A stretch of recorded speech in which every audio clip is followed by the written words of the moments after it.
Although forms of slavery existed before the 1400s marked the start of European slave trading in Africa, with the Portuguese transporting people from Africa to Portugal and using them as slaves.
So the people you've worked with, you say it's usually prostitution.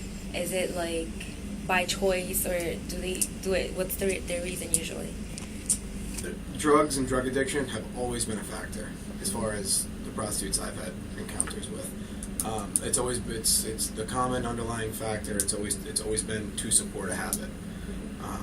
Obviously, there's other reasons out there, like we said with human trafficking. I haven't run into that, haven't dealt with those cases, but seems to be the common underlying cause behind it. Between what ages do you think that is most common that they enter into that? Usually, like early adulthood is when we'll start to see the exposure as far as starting to have the police run-ins for prostitution-related situations. I'd say 18 to 25, somewhere in there, and they can continue for quite a long time. Some prostitutes as young as 18, as old as 60. And how do you deal with these situations?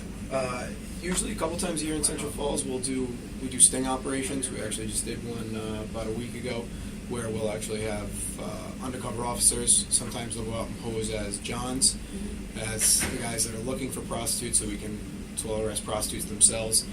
It's usually a much lower yield for that. There's only a handful of prostitutes at any given time that are in the area, and there's a certain legal way they have to do it, so it's not entrapment. But we'll create a scenario, and that will lead to the arrest of actual prostitutes.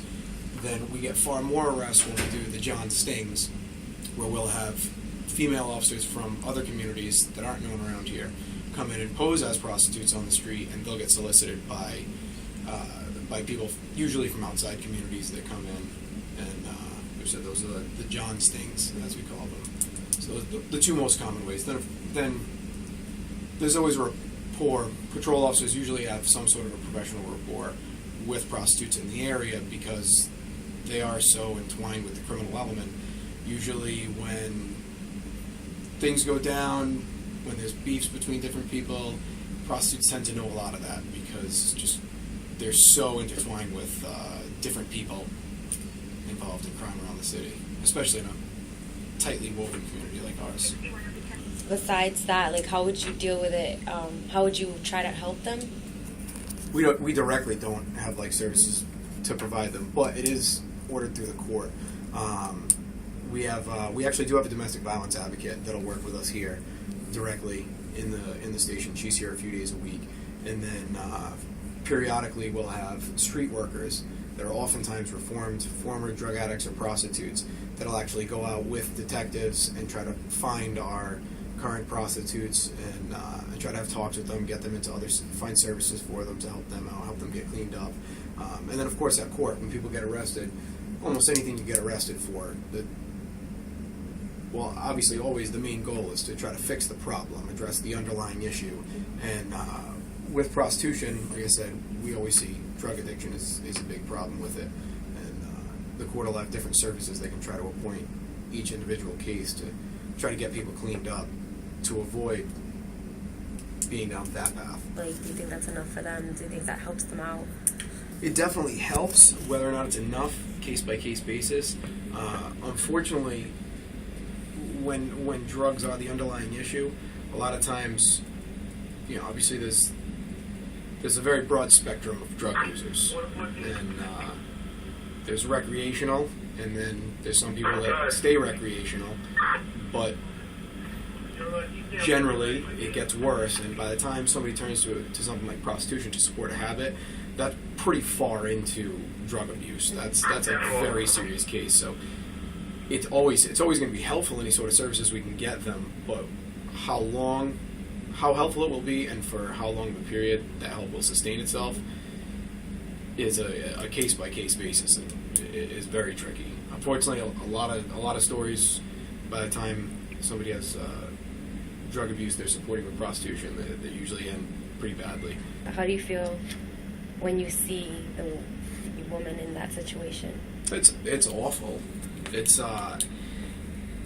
It's terrible because it's not something that I don't think anybody can really relate to if they haven't been there. It becomes such a different world, and just to see somebody that'll exploit themselves.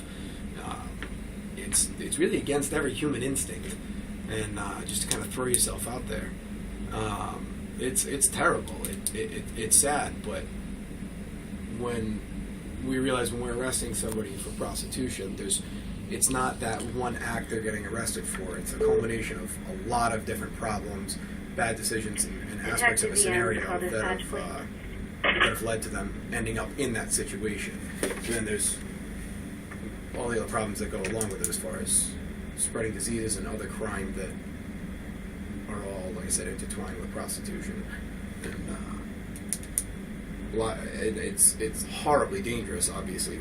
Robberies and assaults are very, very common things experienced by prostitutes. Very common. And the amount that get reported to us, I can't even imagine how low those numbers are versus what's actually happening to them out there. So it's a horrible thing, especially when we get to know them. When our recent prostitution sting, I was on a first name basis with all of them that come in.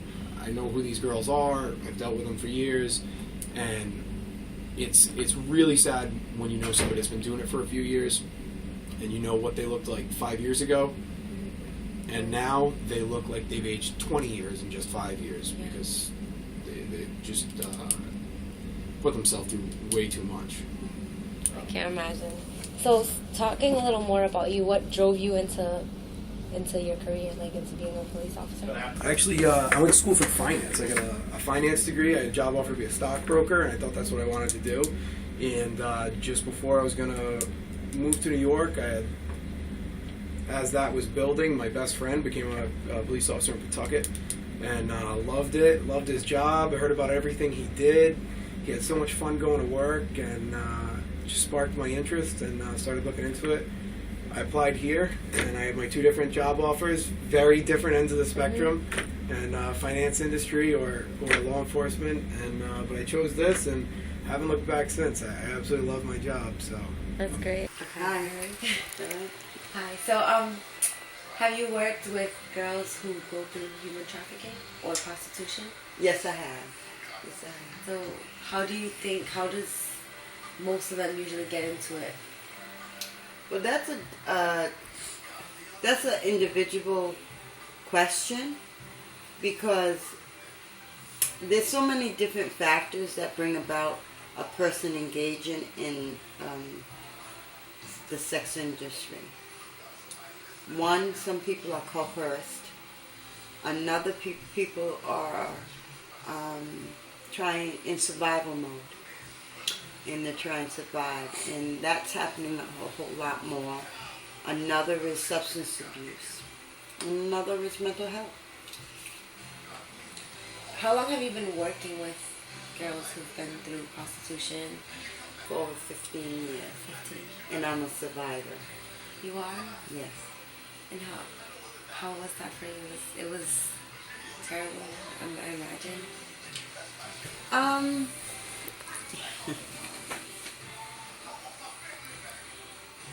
it had its different effects. As I realized what I was doing, it was horrible. It forever has an everlasting effect on my life. I still have nightmares to this day. But at the same time, in the midst of it, I was influenced by substance abuse, cocaine and heroin. And for a period of time, I thought it was grand and great. I'm a loner. I was always lonely. It filled a need. I also was coerced, beaten, and abused into it. And then I got out of the life. But nowadays, what I'm finding, I advocate for the whole gamut: exotic dancers, street prostitutes, as well as human trafficking victims. And what I'm finding is that more people are interested in human trafficking victims, and they're totally forgetting the street prostitute. And I think that's a sad place to be. You can help. You can always call the National Human Trafficking Resource Center at 1-888-3737-888. Approximately 80% of trafficking involves sexual exploitation and 19% involves labor exploitation. Labor traffickers use violence, threats, lies, and other forms of coercion to force people to work against their will in many different industries. Many places where people are forced to do labor trafficking is farms, factories, and even people's homes as servants. More than 30,000 victims die every year from either neglect, abuse, disease, or suicide.